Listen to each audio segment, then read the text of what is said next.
गया, अगर बोल भी दिया कोई भी राम अल्लाह भगवान को, इतना छोटा कैसे हो सकता है कि किसी और भगवान के बारे में बोल दिया तो उसको चिढ़ हो गई?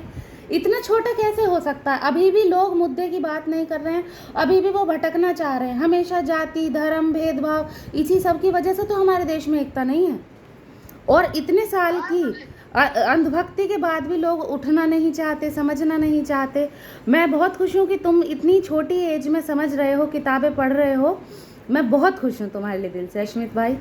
तिरंगे के साथ साथ पंछियों का झंडा भी जो दुनिया में संदेश जाए। लो ये मेरी मदर है, ये भी कुछ कहना चाहेंगी। हेलो, नमस्ते बेटे, नमस्ते। मैं ये कहना चाह रही हूँ तिरंगे झंडे के साथ साथ पंचशील का झंडा भी साथ लेकर जाएं, तो इससे दुनिया में और अच्छा संदेश जाएगा कि हमें अपनी सुरक्षा के लिए, अपनी सुविधा के लिए, अपने स्टूडेंट लाइफ के लिए, रक्षा के लिए हम अपना पंचशील का झंडा और देश का तिरंगा हम आगे लेकर बढ़ रहे हैं, शांति का प्रतीक लेकर चल रहे हैं। बस मैं बेटा यही कहना चाहूँगी, तरक्की करो। और दूसरा मैं ये कहना चाहूँगी कि जब भी आप वहाँ पे जाएं या जो भी आप बात करें, अगर आप किसी से बात करने वो हिंसा ज़रूर भड़काने की कोशिश करेंगे, तो आप कोशिश कीजिएगा एविडेंस के रूप में किसी से वीडियो बनवा लो। वरना वो क्या करेंगे कि कह देंगे कि आप तो हिंसा भड़का रहे हो, आप तो ये कह रहे हो जैसे उमर खालिद केस जैसा करा। ये मैं आपको एक चेतावनी जैसा देना चाह रही हूँ। और दूसरी बात, अभी भी लोग कह रहे हैं कि नीट एग्ज़ाम में हमारा क्या रोल है। यही तो देश की हमारी विडम्बना है। जब यूपी पुलिस के एग्ज़ाम लीक हो रहे थे और दिल्ली पुलिस के हो रहे थे, रेलवेज़ के हो रहे थे, हम तब भी पीछे रहे, चुप रहे। अरे इन्हीं का तो एग्ज़ाम है, हमें क्या करना? हमें क्या करना चाहिए था? अगर हम जब ये 10-12 सालों से सोच लेते ना कि ये एग्ज़ाम लीक हो रहे हैं, हमें जाके वहाँ बोलना चाहिए, हमें जाके करना चाहिए, तो शायद इतनी बुरी स्थिति नहीं होती है। 22 मौतों के जिम्मेदार कहीं ना कहीं हम लोग भी हैं, क्योंकि जब हम तो आवाज़ उठा रहे हैं लेकिन हमारे साथ कोई जुड़ ही नहीं रहा है। तो सबसे अच्छा ये होता कि आप आवाज़ उठाते और कहते कि नहीं, वो अगर कल को उसका बच्चा मर रहा, कल को हमारा भी हो सकता है। अगर हम भारत को अपना देश मान रहे हैं तो सभी हमारे बहन भाई हैं, उनको हमें ये देखना चाहिए था कि कल कोई हमारे घर में भी तो हो सकता है। पहले तो ये यूपी पुलिस, ये जो रीजनल स्टेट वाइज एग्जाम थे उनमें हो रहा था, बहुत भयंकर रूप से हो रहा था। और जो बच्चे धरना करने जा रहे थे लखनऊ में, उनमें डंडियाँ बजा रहे थे ये लोग। काफ़ी वीडियो वायरल हुई पीछे, जब भी मैंने काफ़ी वीडियो बनाई, काफ़ी बोला मैंने। पर अभी मेरा तो यही कहना है कि अगर आपको अपॉर्चुनिटी मिली है, आप बोल सकते हैं, तो आप जाके ज़रूर बोलिए। और किसी भी अंधभक्त से या बीजेपी के दलाल से आप बहस मत कीजिए। सबसे अच्छा ये है, क्योंकि उन लोगों का आईक्यू लेवल इतना कम है, वो आपकी जितनी इंटेलिजेंस वो मैच ही नहीं कर पाएंगे। वो आपकी इंटेलिजेंस मेरे एक अंधभक्त से बात हुई, मैंने कहा कि अयोध्या में भी रेप हुआ है, उसके लिए भी हमने राष्ट्रपति को ज्ञापन दिया। मेरी आईडी पे आपको उसका वो मिल जाएगा। हमने राष्ट्रपति को ज्ञापन भी दिया था। आज भी शाम को धरना है। मैं हापुड़ से हूँ, आज भी हापुड़ तिराहे पर धरना है, यही रेप के विक्टिम्स के लिए है। तो हमने जब भी ज्ञापन दिया तो पता है एक आदमी क्या बोल रहा, कोई बात नहीं, मुसलमान भी तो ऐसा, तुम्हारे पास हिंदू मुस्लिम पाकिस्तान के अलावा कोई और वजह है? तुम चंदा चोरी पे नहीं बोलोगे, केदारनाथ की चोरी पे तुम नहीं बोलोगे, हसदेव के जंगल कट रहे हैं, हम एमपी के इन बेतवा वाले जो जंगल कट रहे हैं उस पर तुम नहीं बोलोगे, शिक्षा व्यवस्था पर नहीं बोलोगे, तो तुम बोलोगे किस चीज़ पे? तो इन अनभक्तों से बहस करना बेकार है। और कोई आपको कुछ पूछना हो भाई तो बताएं। बाकी आपको कोई भी सहायता की ज़रूरत हो, मैं हूँ आपकी बहन, बड़ी सहायता करूँगी। तुम्हारे जैसे मेरा भाई बैठा हुआ है, मैं उसको भी बहुत प्रेरित करती हूँ कि तुम बढ़ो आगे। जंतर मंतर चलो।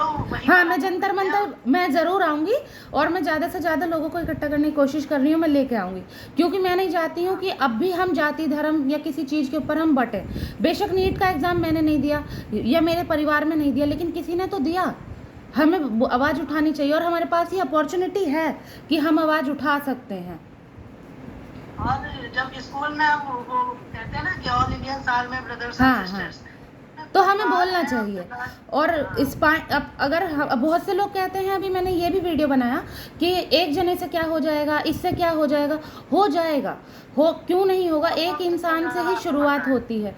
जब भगत सिंह जी भी थे और जतिन दास जी, भूख हड़ताल की वजह से क्या हुआ? अगर आप पढ़े हैं तो आप उनको समझ पाएंगे, लेकिन अगर आप पढ़े ही नहीं हैं, आप क्या कर पाएंगे? भगत सिंह जी ने भी हंगर स्ट्राइक किया, और लाला लाजपत राय हुए, और भी काफ़ी, अन्ना हजारे देख लीजिए रिसेंट, वो तो हमारी लाइफ टाइम में हमने खुद देखा। 12 दिन के अंदर उनका प्रोटेस्ट खत्म करा दिया था। लेकिन तब की मीडिया में इतना दम था कि वो फुल कवरेज कर रही थी। आज की मीडिया उल्टा भड़का रही है, क्योंकि वो गोदी मीडिया है। मोदी मीडिया को पैसे मिले हैं कि हाँ। बिल्कुल सच्चाई नहीं है। हाँ हाँ, जो हम कर रहे हैं, हम मेलोडी खिला रहे हैं वो दिखाओ, हम ऑस्ट्रेलिया के दौरे पर जा तुम रहे हैं वो बिल्कुल दिखाओ। बहुत अच्छा काम कर रहे हो और मैं आपको सपोर्ट करती हूँ, आपको, सोनम वांगचुक जी को, सीजेपी प्रोटेस्ट को। अभी किसी ने बोला कि अरे वो तो सीजेपी है। सीजेपी है तो क्या हुआ, वो तो पहली बात तो कोई अभी पार्टी नहीं है, और अगर वो पार्टी होती भी तो क्या है, बीजेपी से तो अच्छी है जहाँ बलात्कार को भी वो जस्टिफाई कर देते हैं। कोई बात नहीं, हिंदू पुजारी ने किया है तो कोई बात नहीं, ये तो प्रसाद था।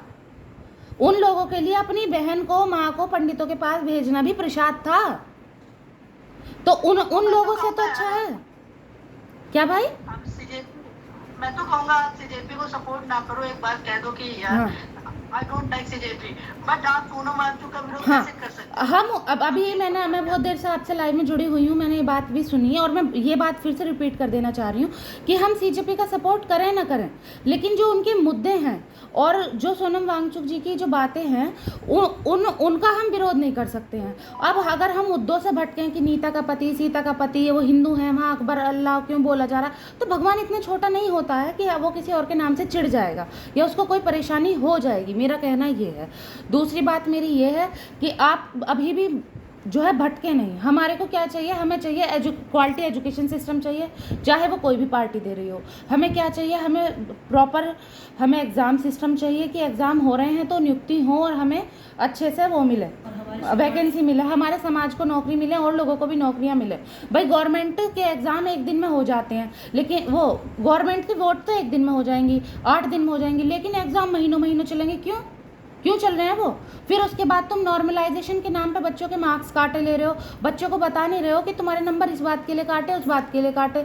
तो हम लोग बेवकूफ़ बैठे हैं, हम एग्ज़ाम देते हैं, तुमने ही तो बाद में एग्ज़ाम लगाया हमारा, तो नॉर्मलाइजेशन में मार्क्स क्यों काटे आपने? उसके बाद में फिर एक हमारे को चाहिए अच्छी स्वास्थ्य व्यवस्था। पीछे हमने देखा कि एक आदमी अपनी बीवी को कंधे पर रख के ला रहा है, मुर्दा को ला रहा है। वहाँ पे हमें चाहिए अच्छा पानी, हमें चाहिए अच्छी हवा। ये कोई वजह नहीं है कि आप एयर प्योरीफायर लगा लीजिए, एसी लगा लीजिए, जंगल काटने बंद हों, ठीक है। हम ये कोई वजह नहीं है कि आप ये एसी लगा लो, एयर प्योरीफायर लगा लो, ये सब नहीं। हम देश में यहाँ रहते हैं, हम टैक्स का पैसा यहाँ देते हैं, तो हम पूरी कोशिश, हमें चाहिए यहाँ पे सुविधाएं। और इसके लिए कोई कहेगा तुम पाकिस्तानी हो, खालिस्तानी हो, ये हो वो हो, हर कोई तो सब कुछ है, लेकिन तुम जो है तुम अंधभक्त नहीं हो, बस तुम देश के सच्चे देशभक्त तुम हो, बाकी सब बेवकूफ़ आदमी। तो ये क्या चल रहा है, मतलब तुम हमें तो नहीं मान रहा। और अगर हमें इंटरनेशनल घोषित किया जा रहा है देश की सच्चाई दिखाने के लिए, तो हाँ, हम मानते हैं कि अगर हम अच्छा पानी मांग रहे हैं, अच्छी शिक्षा मांग रहे हैं, अच्छा स्वास्थ्य मांग रहे हैं, और तुम्हें लग रहा है कि हम इंटरनेशनल हैं, तो है हम। हाँ, तो हम हैं, ठीक है, हम हैं, बिल्कुल हैं, लेकिन आपकी देशभक्ति का क्या प्रूफ है? एक पार्टी की चाटुकारिता करना, या फिर डर जाना, हमें तार्किक बनना पड़ेगा, हमें रैशनल बनना होगा। अगर हमें देश की तरक्की चाहिए, हमें धर्म, मजहब, जाति सबसे ऊपर हमें अपने देश को रखना होगा। Doctor B.R. अम्बेडकर ने भी कहा था, we are firstly and lastly Indian, हम पहले और सबसे बाद में भारतीय हैं। तो हमें उस बात के लिए भी खड़े रहना होगा, और ये किसी पार्टी का समर्थन या विरोध की बात नहीं है, ये हमारी जो हमें सुविधाएं चाहिए ये उसकी बात है। तो बहुत अच्छा लगा। हमारी बेसिक, हाँ, आप बहुत अच्छा बोलती हैं। धन्यवाद। पर मुझसे अच्छा तुम बोलते हो, मैंने तुम्हारी बहुत सारी वीडियो देखी। मैं सोचती हूँ इतनी छोटी उम्र में मुझे तुमसे काफ़ी कुछ सीखने के लिए मिला। तुम्हारी किताबों का जैसा कलेक्शन मेरा भी है, अभी दिखा नहीं पाऊँगी, लेकिन मेरे को वो वीडियो बहुत तुम्हारे को दिल को टच हुई, और मैं सबसे कहती हूँ कि इस बच्चे से कुछ सीखो।